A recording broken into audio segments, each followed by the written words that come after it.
आज हम आधुनिक भारत की कहानी को 3 बिल्कुल अलग-अलग नजरियों से समझने की कोशिश करेंगे। एक कार, एक फौजी रेजिमेंट और एक वैज्ञानिक। सुनने में शायद ये तीनों चीजें बहुत अलग लगे, पर सच तो ये है कि इन्होंने मिलकर ही उस भारत की नींव रखी है जिसे हम आज देखते हैं। तो सवाल ये है कि इन तीनों में कनेक्शन क्या है?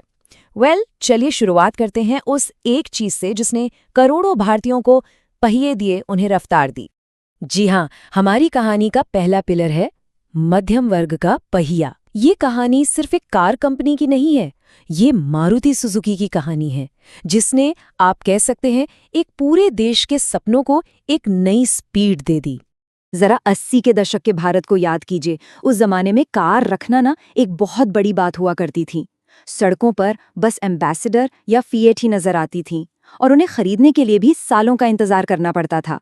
लेकिन फिर 1983 में एक जापानी कंपनी के साथ एक डील हुई और बस सब कुछ बदलने वाला था। और ये है वो पल, 14 दिसंबर 1983, जब प्रधानमंत्री इंदिरा गांधी ने पहली मारुति 800 की चाबी हरपाल सिंह को सौंपी। ये सिर्फ एक चाबी नहीं थी, ये क्रांति की चाबी थी। एक ऐसी क्रांति जिसने करोड़ों लोगों को आज़ादी दी, कहीं भी कभी भी जाने की। और पता है सबसे बड़ी बात क्या थी? इसकी कीमत सिर्फ 47,500 रुपए। जी हाँ, 47,500 रुपए। इस एक कीमत ने रातों रात मिडिल क्लास के लिए कार के सपने को हकीकत बना दिया। हालत ये थी कि वेटिंग पीरियड सालों का था, लेकिन लोगों ने इंतजार किया और इसी के साथ भारत की सड़कों का चेहरा हमेशा के लिए बदल गया। लेकिन देखिए, मारुति की कामयाबी का राज सिर्फ 800 नहीं थी। सबसे बड़ी बात थी कि वो रुके नहीं। उन्होंने बदलते भारत की नब्ज को पकड़ा। 800 के बाद आई जेन, जो युवाओं की पहली पसंद बनी। फिर आई एल्टो, जो देश की नई बेस्ट सेलर बन गई। उसके बाद स्विफ्ट ने हैचबैक मार्केट में तहलका मचा दिया और फिर ब्रेजा के साथ कॉम्पैक्ट एसयूवी का ट्रेंड शुरू कर दिया। वो लगातार बदलते रहे, इवॉल्व होते रहे।